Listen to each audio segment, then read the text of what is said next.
मेरे सभी साथियों को सुबह सुबह की नमस्कार। और मेरे एसएससी के जितने भी कॉम्पिटिटिव है या जितने भी मेरे भाई लोग हैं, बहन लोग हैं जो एसएससी की तैयारी कर रहे हैं, सभी को मेरी बहुत बहुत शुभकामनाएं। जी हाँ दोस्तों, मैं लेकर के आ गया हूँ आपके लिए भारतीय संविधान के अनुच्छेद, भाग एवं उनकी अनुसूचियों पर आधारित बहुत ही इंपॉर्टेंट क्वेश्चंस और उनके आंसर्स। जी हाँ दोस्तों, वीडियो शुरू करने से पहले प्लीज जाकर के चैनल को सब्सक्राइब कर लीजिए और बेल आइकन को भी प्रेस कर लीजिएगा।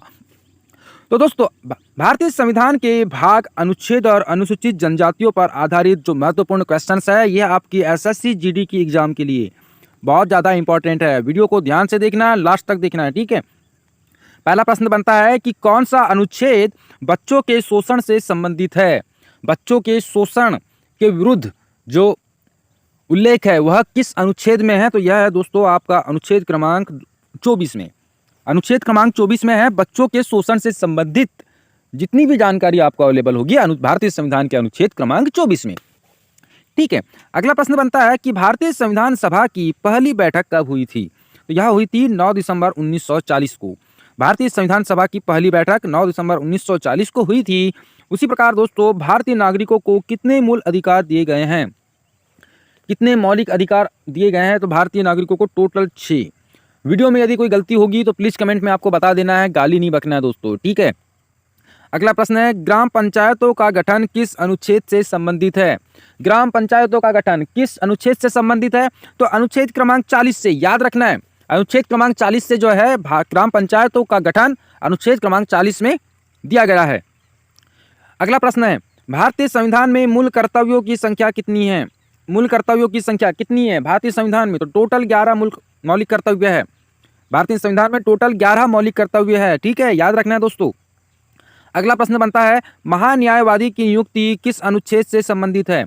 जनरल अटॉर्नी की नियुक्ति किस अनुच्छेद से संबंधित है? अनुच्छेद क्रमांक 76 से।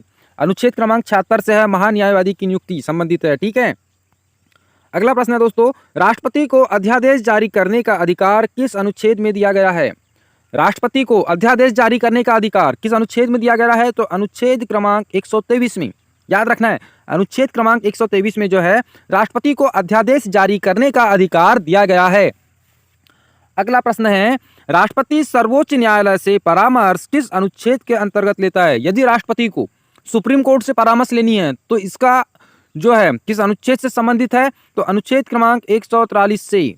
अनुच्छेद क्रमांक 143 से संबंधित है। राष्ट्रपति का जो सुप्रीम कोर्ट से परामर्श लेने का उल्लेख है अनुच्छेद क्रमांक 143 में है।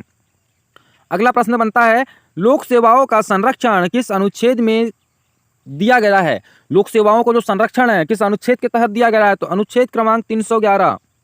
अनुच्छेद क्रमांक 311 के तहत लोक सेवाओं को संरक्षण का उल्लेख अनुच्छेद क्रमांक 311 में है। अगला प्रश्न बनता है साथियों, मौलिक कर्तव्य भारतीय संविधान के किस अनुच्छेद से संबंधित है? मौलिक कर्तव्य किस अनुच्छेद में आते हैं? तो अनुच्छेद 51 ये। अनुच्छेद 51 ये में मौलिक कर्तव्यों का प्रावधान है ना। चलिए नेक्स्ट क्वेश्चन, हिंदी भाषा का विकास किस अनुच्छेद में मिलता है? अनुच्छेद क्रमांक 343 में। अनुच्छेद क्रमांक 343 में। दोस्तों, यह एक प्रकार का बुलेटिन वीडियो है जो कि भारतीय संविधान के भाग, अनुसूचियां, अनुच्छेद, मौलिक कर्तव्य, मौलिक अधिकारों से संबंधित जितने भी इंपॉर्टेंट क्वेश्चंस है आपको इस चैनल पर देखने के लिए मिलेंगे। हम इससे पहले संविधान पर आधारित, तो संविधान से इंपॉर्टेंट जुड़े हुए क्वेश्चंस है, उसके बाद में बैंकिंग से आधारित जुड़े हुए क्वेश्चंस, और इसके बाद में संविधान के अंतर्गत अनुच्छेद से जुड़े हुए जो इंपॉर्टेंट क्वेश्चंस हैं, सारे क्वेश्चंस आपके लिए अवेलेबल कराने का एक जो है जिम्मा लेके रखा है, ठीक है। दोस्तों, आपको कुछ नहीं करना है, वीडियो को ध्यान से देखना है। बहुत से यूट्यूबर्स होते हैं, बड़े बड़े अकेडमिक के वीडियो चलते रहते हैं, हमारी कोई उनके सामने कोई शख्सियत नहीं है, लेकिन मैं मानना चाहता हूं इस बात को, आपको बताना चाहता हूं कि इतने गहराई के क्वेश्चंस आपको अवेलेबल करा रहा हूं जो कि आपको एग्जाम्स में आ ही सकते हैं, इसलिए वीडियो को बहुत ध्यान से देखना है। चलिए, राष्ट्रपति शासन का संबंध किस अनुच्छेद से मिलता है? राष्ट्रपति शासन का संबंध तो अनुच्छेद क्रमांक 356 में, ठीक है, अनुच्छेद क्रमांक 356 में। दोस्तों, इसी कड़ी में अपना नेक्स्ट वीडियो बहुत जल्द ही आने वाला है। मिलते हैं अपने नेक्स्ट वीडियो में। जय हिंद।